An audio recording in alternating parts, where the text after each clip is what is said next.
ang misteryoso sa likod ng napakagandang ilog na ito. Dahil ang ilog na ito ay di umano nangunguha ng mga pangit.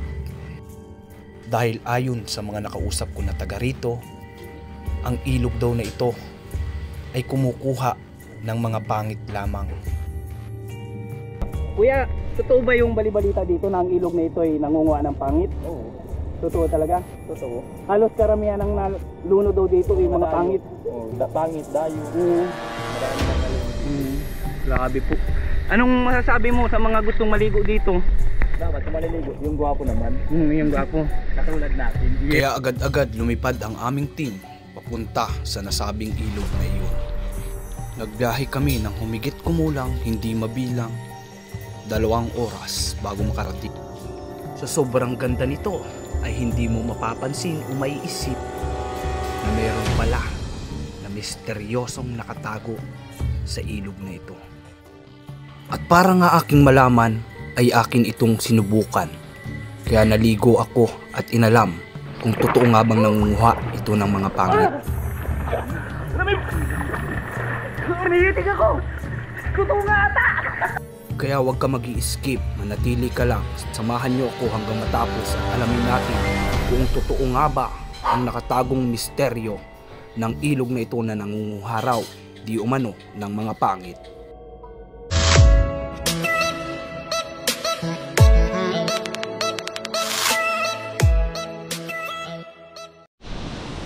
So ayun po guys, nandito kami ngayon sa ilog na balibalita po na nangunguha daw po ng pangit. Marami na pong nalunod dito, karamihan po sa nalunod dito wala pong nakita o na iligtas na mayroong may itsura. Lahat po talaga pangit ang nalulunod na dito. Ngayon malalaman natin dito ngayon kung pogi ba tayo o pangit. Pag nalunod tayo, pangit tayo, pero pag di tayo nalunod, ibig sabihin pogi tayo. Ito po yung ilog na napakaganda, pero mahiwaga po ang ilog na ito. Dahil ang mga nalunod lang po talaga dito ay pangit talaga. Wala talagang kairitsura po. Kaya malalaman natin, kaya panoodin nyo po hanggang dulo. Matitisingan natin dahil dyan po pantay sa na yan ay napakalalim. Tsaka napakalamig po ng tubig dito. Nangunguha po talaga ito ng pangit. Ngayon masubukan po natin. Adong nasa pango po. Sige lang, siguraduhin mo muna na pugi ka ha. Baka di ka na umultaw ay. Mabalik din. Sige.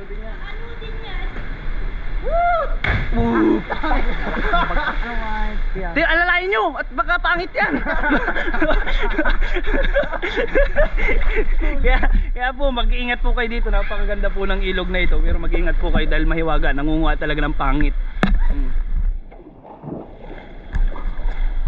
Sa oras na ito ay sinubukan kong sisirin ang kailaliman ng ilog na ito para matuklasan at malaman kung ano ang kakaiba sa ilalim nito. Pero kinalaunan ay wala naman akong nakitang kakaiba.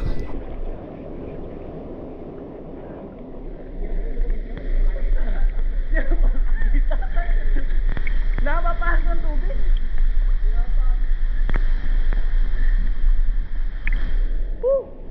Sarap.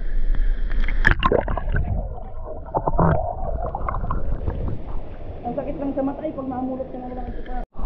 Ayun po, siyempre hindi naman pwede po na isa lang ang i-interview natin. Tatanungin natin kung ito talagang ilog na ito ay nangunguha ng mga pangit ito. Kuya, totoo ba yung balibalita dito na ang ilog na ito ay nangunguha ng pangit? Oo. Totoo talaga? Totoo. Halos karamihan ng nalunod daw dito ay mga pangit. Oo, pangit, dayo. Oo. Marami nang nalunod dito. Grabe po. Anong masasabi mo sa mga gustong maligo dito? Dapat kung maliligo, yung gwapo naman. Yung gwapo. Katulad natin. Yan! Kaya ayun po, narinig nyo naman po ang mga in-interview natin. Ganun talaga, ang ilog daw po talagang ito ay nangunguha talaga ng mga pangit. Pero sana huwag kayo ma-disappoint dahil ayan, makikita nyo talaga sobrang linaw ng tubig, napakalalim. Ayun yung mga naliligo. Ayun ito yung yung tumalon kanina dun sa napakataas.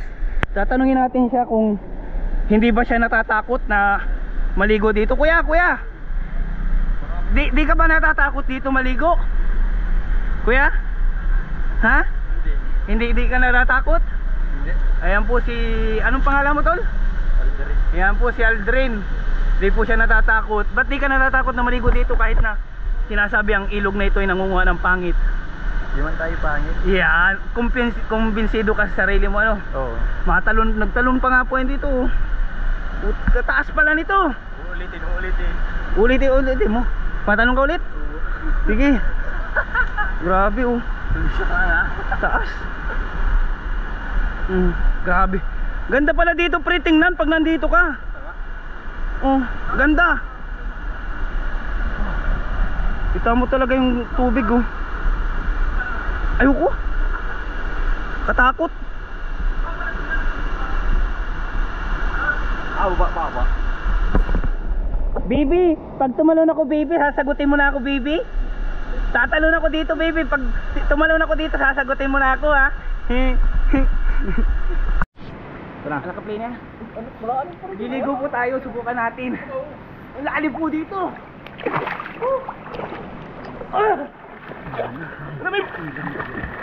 Umiitig ako. Kutunga ata. Kawawa talaga itong pangit. Pero may solusyon po ako dyan. May solusyon po ako. Dahil wala po akong life vest. Ang kaparirihan ng pustiso. Ayos na. Di na ako kinukuha. Pugi na ako. Kailangan may baong kayong pustiso. Tsaka wala kayong life vest. Pustiso dapat. Di na ako nalulunod. Di na ako hinihila oh. Tanay mo sa kaya kung bakit di ka naliligo.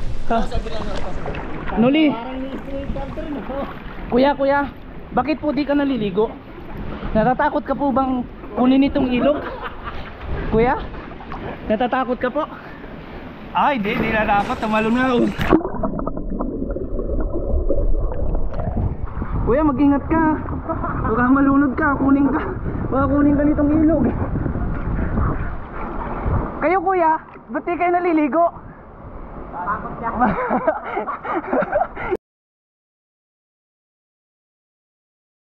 Ang lahat ng nabanggit ay pawang gawa-gawa lamang at ito ay for entertainment purposes only. Peace mga baby. Move.